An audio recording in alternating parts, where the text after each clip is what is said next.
Hello, എല്ലാവർക്കും നമസ്കാരം. ജെയിംജാന്റെ ഏറ്റവും പുതിയ എപ്പിസോഡിലേക്ക് ഹൃദയം നിറഞ്ഞ സ്വാഗതം. നോക്കണ്ടേ, ഞാനല്ല, മലൈക്കോട്ടെ വാലിബൻ. വേറെ നിവൃത്തിയൊന്നുമില്ല. ഈ മലൈക്കോട്ടെ വാലിബനെ കുറിച്ചിട്ടിട്ടിട്ട അവസരം നിനക്ക് ഇത് മാത്രമുള്ളോ എന്ന് നിങ്ങൾ ഇതുവരെ ചോദിച്ചിട്ടില്ല. ഇനി ഇട്ട് കഴിഞ്ഞാൽ ചോദിക്കാനുള്ള സാധ്യത ഉണ്ടെന്നുള്ളതുകൊണ്ട് തന്നെ രാവിലെ ഇട്ട ഒരു പോസ്റ്റോട് കൂടി നിർത്തണം എന്ന് വിചാരിച്ചാണ്. പക്ഷേ ഇമാതിരി ഐറ്റൊക്കെയാണ് ഇവർ ഇട്ട് തരുന്നത്. ലാലേട്ടൻ പോസ്റ്റ് ഇട്ടിട്ടുണ്ടായിരുന്നു, അതുപോലെ ഇവർ ഒഫീഷ്യലി ഇങ്ങനെ സാധനം ഇട്ടിട്ടുണ്ടായിരുന്നു. എനിവേ, ഈ ഒരു പോസ്റ്റർ കണ്ടു കഴിഞ്ഞാൽ ആരായാലും ചെയ്തു പോവും. കാരണം ലാലേട്ടൻ ഇന്റർവ്യൂവിൽ പറഞ്ഞിട്ടുള്ള കാര്യം നമ്മൾ ആദ്യം മോർണിംഗിൽ ഇട്ട ആ ഒരു വീഡിയോയിൽ നമ്മൾ പറഞ്ഞിട്ടുണ്ടായിരുന്നു. അതായത് ഇതുവരെ നിങ്ങൾ കണ്ടൊന്നുമല്ല, ട്രെയിലറിലൊന്നും നിങ്ങളൊന്നും കണ്ടിട്ടില്ല, അതിനപ്പുറത്തേക്കാണ് ഇതിൽ വരാൻ പോകുന്നത് എന്നുള്ളത്. അത് ട്രെയിലറിൽ ഈ സിനിമയായിട്ട് ബന്ധപ്പെട്ട് ഒരു സാധനം സത്യം പറഞ്ഞാൽ റിവീൽ ചെയ്തിട്ടില്ല എന്നുള്ള രീതിയിലുള്ള സാധനം, അത് ശരിവെക്കുന്ന രീതിയിൽ ഒരു പോസ്റ്ററാണ് സാധനം ഇപ്പൊ വന്നിരിക്കുന്നത്. ദേ, നിങ്ങൾ എന്നെ നോക്കിയിട്ട് പറ, ഇങ്ങനൊരു സാധനം ഈ സിനിമയിൽ ഉണ്ടാവും നിങ്ങൾ ആരെങ്കിലും വിചാരിച്ചിരുന്നു? ഞാൻ ഒരിക്കലും വിചാരിച്ചിട്ടില്ല. ഇത് ഒന്നും പ്രതീക്ഷിക്കാൻ പറ്റാത്തൊരവസ്ഥയാണല്ലോ. സോ നമ്മൾ ഈ എന്താ പറയാ, ഈ കൈദി, വിക്രം, അല്ലെങ്കിൽ ഇപ്പൊ ഏറ്റവും ലേറ്റസ്റ്റ് ആയിട്ട് പറയുകയാണെങ്കിൽ ക്യാപ്റ്റൻ മില്ലറിൽ പോലും ധനുഷ് അങ്ങനെ ഒരു ചറപറ വെടിവെക്കുന്ന ഒരു സീനുണ്ട്. അതിൽ നിന്നൊക്കെ ഡിഫറെന്റ് ആയി. ഒരു പക്ഷെ നമ്മൾ ഈ തരത്തിലൊരു സാധനം കണ്ടിട്ടുള്ള ഉണ്ടാവുക, ഈ രീതിയിൽ ഈ ഐറ്റം നമ്മൾ കണ്ടിട്ടുണ്ടാവില്ല. പക്ഷെ ഈ രീതിയിൽ ചുറ്റും ഇങ്ങനെ എന്താ പറയാ തോക്ക് കൊണ്ട് നിൽക്കുന്ന ഒരു സംഭവം നമ്മൾ കണ്ടിട്ടുണ്ടാവുക. ചിട്ടി റോബോ വസി പുള്ളിക്കാരനെ പറഞ്ഞു കഴിഞ്ഞിട്ട് ഈ സാധനം കൂടെ ഇങ്ങനെ ഇട്ടിട്ട് കുറെ AK-47 ആണോ എനിക്കറിയില്ല, അത്തരത്തിലുള്ള കുറെ തോക്ക് ഉപയോഗിച്ച് വെടിക്കുന്ന ഒരു സംഭവം ഉണ്ട്. എല്ലാം കൂടെ മറ്റേ കാറിന്റെ ബാക്കിലേക്ക് ഒരൊറ്റ കയറിയിട്ട് ഈ ഐശ്വര്യാനെയും കൊണ്ട് പോകുന്നൊരു സംഭവം. അവിടെ നമ്മൾ ഇത്തരത്തിലുള്ള സാധനം കണ്ടാം. ഇത് അങ്ങനെയല്ല, ഇത് ബീരങ്കിയാണ്. ഇതെന്താ, എനിക്കൊരു സാധനം എന്താണെന്ന് അറിയില്ല. പക്ഷെ ബീരങ്കി പോലെ ഒരു സംഭവം അതിന് ചറപറ ടപ്പേ ടപ്പേ വെടി വെച്ചിട്ടുണ്ട്. അതിന്റെ തീയും പുകയും മൊത്തത്തിൽ ആകെ ഒരു അറഞ്ചം പുറഞ്ചം ബീരങ്കി വെച്ച് തകർക്കുന്ന ഒരു സാധനമായിട്ടാണ് ഫീൽ ചെയ്യുന്നത്. അതിന്മേൽ 2 ലിവർ അല്ലെ, 2 ഗിയർ പോലെ 2 സാധനം ഉണ്ട്. അതിന്മേൽ പിടിച്ച് ലാലേട്ടൻ നിൽക്കുന്ന ഒരു സാധനമാണ്. ലാലേട്ടന്റെ നെറ്റിന്നൊക്കെ ചോര വന്നിട്ടുണ്ട്. ഈ ചോര വന്നിട്ടുള്ള സംഭവം ഇതിന് മുമ്പും ഇതിൽ വന്നിട്ടുണ്ട്. അതുപോലെ എന്താണ്, വീര്യരിൽ വീരൻ വാലിബൻ എന്ന് പറഞ്ഞിട്ട് നമ്മുടെ ഹരീഷ് പേരടിന്റെ, പിന്നെ മറ്റേ പുള്ളിക്കാരന്റെ പേര് എനിക്ക് ഓർമ്മയില്ല, മനോജ് എന്നാണ് തോന്നുന്നു, അവര് നിൽക്കുന്ന ഒരു സാധനം വന്നിട്ടുണ്ട്. ഇതൊരു പോസ്റ്റർ. ഇതാണ് ആ പോസ്റ്റർ. പോസ്റ്ററിന് പ്രത്യേകിച്ചൊന്നും പറയാനില്ല. ഞാൻ ഈ പറഞ്ഞ പോലെ മേലെ ഇതിലുള്ള വീര്യരിൽ വീരൻ വാലിബൻ എന്നുള്ള സാധനമാണ്. അത് കാണുമ്പോൾ പക്ഷെ എനിക്ക് തോന്നുന്നത് എന്താണെന്നറിയാം, ഒന്നുകിൽ ഒരു ദേശത്ത് നിന്ന് മറ്റൊരു ദേശത്തേക്ക് പോകുമ്പോൾ വാലിബന്റെ പേര് എഴുതി വെച്ചിട്ടൊരു രക്ഷയ്ക്ക് വേണ്ടിയിട്ട് എഴുതി വെച്ച പോലത്തെ ഒരു സംഭവം. അതിനേക്കാൾ ഉപരി ഇദ്ദേഹം നമ്മൾ ആദ്യമേ പറഞ്ഞിട്ടുള്ള, പല ആളുകളും പ്രെഡിക്ട് ചെയ്തിട്ടുള്ള എന്താ പറയാ, ഇതൊരു മലൈക്കോട്ടെ വാലിബൻ അല്ലെങ്കിൽ വാലിബൻ എന്ന് പറഞ്ഞിട്ടുള്ളൊരു നാടകം അവതരിപ്പിക്കാൻ പോകുന്ന ടീം. ആ നാടകത്തിന്റെ പേരാണ് വീരരിൽ വീരൻ വാലിബൻ എന്ന് പറയുന്നത്.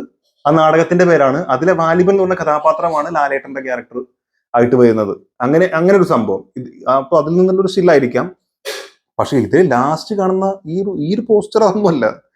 ഇത് ഭയങ്കരമായിട്ടുള്ള സാധനമാണ്. ഇങ്ങനൊരു സാധനം വരും ഞാൻ വിചാരിച്ചതല്ല. എസ്പെഷ്യലി മലയാള സിനിമയിൽ പതുക്കെയൊക്കെ വന്നേക്കാം. പക്ഷെ ഈ ഒരു സീൻ ചിലപ്പോൾ പറയുന്നുണ്ട് ക്ലൈമാക്സിലൊക്കെ പൊടി പാറുന്നൊക്കെ പറഞ്ഞ സംഭവം ഇതായിരിക്കും. അമ്മാതിരി വിഷ്വൽ ട്രീറ്റ് ആയിരിക്കും. LJP ആണ്, അതിൽ യാതൊരു ഡൗട്ടും ഇല്ല. പിന്നെ ഇത്രയും ക്വാളിറ്റിയിൽ ഇത്രയും പൈസ മുടക്കി വലിയ സംഭവമായിട്ട് വരുന്ന ഒരു സിനിമ, ഇത് ഭയങ്കരമായിരിക്കും കേട്ടോ. ഇത് ലാസ്റ്റ് തന്ന ഈ ഒരു ഡോസ് ഹെവി ഡോസാണ്. അത് നാളെ സിനിമ കാണാൻ പോകുമ്പോൾ ലാസ്റ്റ് ഇടുന്ന ഇതും കൂടെ പിടിച്ചോ എന്നിട്ട് പോടാ നാളെ ഫസ്റ്റ് ഷോയ്ക്ക് എന്ന് പറഞ്ഞിട്ടുള്ള ഒരു പരിപാടി FDFS ആദ്യം പോയി കാണുമ്പോൾ കിട്ടുന്ന ഒരു ഫീൽ എന്തായിരിക്കും എന്നുള്ളത്. 6.5 കിലോ ഷോയുടെ ടിക്കറ്റ് ഉണ്ട്. വീണ്ടും പറയണം, അത് കിട്ടിയത് വലിയ ഭാഗ്യമായിട്ടാണ് ഇപ്പൊ ഫീൽ ചെയ്യുന്നത്. കാരണം ആദ്യത്തെ ഷോ കണ്ടിട്ടില്ലെങ്കിൽ, പ്രത്യേകിച്ച് ഇത്തരത്തിലുള്ള സിനിമകൾ നമ്മൾ ആദ്യ ഷോ കണ്ടിട്ടില്ലെങ്കിൽ, ഒരുപാട് ഊളന്മാർ ഈ പല വീഡിയോസും എടുത്തിട്ട് പോസ്റ്റ് ചെയ്യുമ്പോൾ ഭയങ്കരമായിട്ടുള്ള ബുദ്ധിമുട്ടുകൾ ഉണ്ടാവാറുണ്ട്. അപ്പോൾ അങ്ങനത്തെ പ്രശ്നമൊന്നും ഉണ്ടാവില്ല. നേരെ പോകുന്നു, സിനിമ കാണുന്നു, ആ ഒരു ഫീൽ അപ്പൊ കറക്റ്റ് ആയിട്ട് മനസ്സിലാക്കാൻ പറ്റും. സോ ഇതെന്തായിരിക്കും എനിക്കറിയില്ല. ഇതിന് അപ്പുറത്തേക്ക് ഒരു സർപ്രൈസ് ഉണ്ടെന്ന് ടിനു പാപ്പച്ചൻ പറഞ്ഞതും ഞാൻ വിശ്വസിക്കുന്നു, അല്ലെങ്കിൽ ഞാൻ അങ്ങനെ ആഗ്രഹിക്കുന്ന ഒരു വലിയ സർപ്രൈസ് ഉണ്ടാവട്ടെ എന്ന്. കാരണം ഇൻട്രോ സീൻ എങ്ങനെ ഉണ്ട് എന്ന് ചോദിച്ചത് പറയുന്നുണ്ട്, അത് ഭയങ്കരമായ ഒരു സർപ്രൈസ് ആയിരുന്നു. പക്ഷെ അതിലും വലിയ സർപ്രൈസ് ഇതിലുണ്ട് എന്ന് പറഞ്ഞിട്ടുണ്ട്. സോ അതെന്തോ നമുക്ക് കണ്ടറിയാം. പിന്നെ രജനീകാന്ത് അവിടെ വന്നിട്ടുണ്ടായിരുന്നു എന്ന് പറയുന്നുണ്ട്. അപ്പോൾ പുള്ളിക്കാരൻ ഉണ്ടെന്നല്ല, ലാലേട്ടൻ പറഞ്ഞത് ജയിലറിന്റെ ചില കാര്യങ്ങൾക്ക് വേണ്ടി വന്നു എന്നാണ്. പക്ഷെ അത് ഈ ടൈമിൽ വരേണ്ട ആവശ്യമുണ്ടെന്ന് എനിക്ക് തോന്നുന്നില്ല. സോ എന്തായാലും നമ്മൾ അങ്ങനെയൊന്നും പറയുന്നില്ല. എന്ത് പറഞ്ഞാലും ഹൈപ്പായി പോവാണ്. അത് എന്റെ പ്രശ്നമല്ല.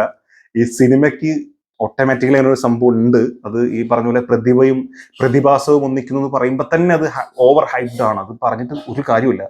സോ മാക്സിമം നമ്മൾ എല്ലാ ഹൈപ്പും ഇറക്കി വെച്ച്, ഇതൊരു LJP സിനിമ, LJPയുടെ മറ്റുള്ള സിനിമകൾ എങ്ങനെയായിരുന്നോ ആ സിനിമ പോലൊരു സിനിമ എന്നുള്ള രീതിയിൽ മാത്രം പോകാൻ ശ്രമിക്കുക. ബാക്കി നമുക്ക് കണ്ടിട്ട് പറയാം. ഇതിനേക്കാൾ കൂടുതൽ പറഞ്ഞു കഴിഞ്ഞാൽ ഇനിയും വെറുതെ കുറെ കാര്യങ്ങൾ പറഞ്ഞ പോലെയാവും. സോ ഈ ഒരു പോസ്റ്റർ കണ്ടിട്ട് പിടിച്ചിരിക്കാൻ പറ്റാത്തതുകൊണ്ടാണ് ഇങ്ങനെ ഒരു വീഡിയോ ചെയ്യുന്നത്. സോ നിങ്ങൾക്ക് ഈ പോസ്റ്ററിനെ കുറിച്ചുള്ള അഭിപ്രായം എന്താണെന്നുള്ളത് തീർച്ചയായിട്ടും മറക്കാതെ കമന്റിൽ രേഖപ്പെടുത്തുക. കൂടാതെ നാളെയാണ് സിനിമ വരുന്നത്. ഇനിയിപ്പോൾ ഒരു പുതിയ പോസ്റ്ററോ മറ്റു സംഭവങ്ങളോ വരാൻ സാധ്യതയില്ല. ഇപ്പൊ നൈറ്റ് എങ്ങാണ്ടും എന്തെങ്കിലും സാധനം തന്നാൽ ചിലപ്പോൾ പറയാൻ പറ്റില്ല. സോ ഇതുവരെ വന്ന പോസ്റ്ററുകളിൽ ഈ പോസ്റ്റർ അടക്കം നിങ്ങളെ ഏറ്റവും കൂടുതൽ ഞെട്ടിച്ച അല്ലെങ്കിൽ നിങ്ങൾക്ക് ഏറ്റവും കൂടുതൽ ഇഷ്ടം തോന്നിയ ഗംഭീരം എന്ന് തോന്നിയിട്ടുള്ള പോസ്റ്റർ ഏതാണെന്നുള്ളത് തീർച്ചയായിട്ടും മറക്കാതെ കമന്റിൽ രേഖപ്പെടുത്തുക.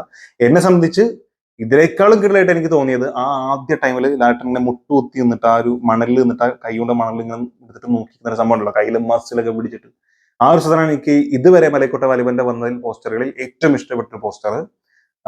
സോ നിങ്ങൾക്ക് ഏറ്റവും ഇഷ്ടപ്പെട്ട പോസ്റ്റർ എന്താണെന്ന് നേരത്തെ പറഞ്ഞ പോലെ മറക്കാതെ കമന്റ് രേഖപ്പെടുത്തുക. വീഡിയോ ഇഷ്ടപ്പെട്ടു വിചാരിക്കുന്നു. ഇഷ്ടപ്പെട്ടിട്ടുണ്ടെങ്കിൽ ദയവായിട്ട് സബ്സ്ക്രൈബ് ചെയ്ത് സപ്പോർട്ട് ചെയ്യുക, ലൈക്ക് ചെയ്യുക, ഷെയർ ചെയ്യുക. അടുത്തവരായിട്ട് കാണാം. കാണുന്നവരെ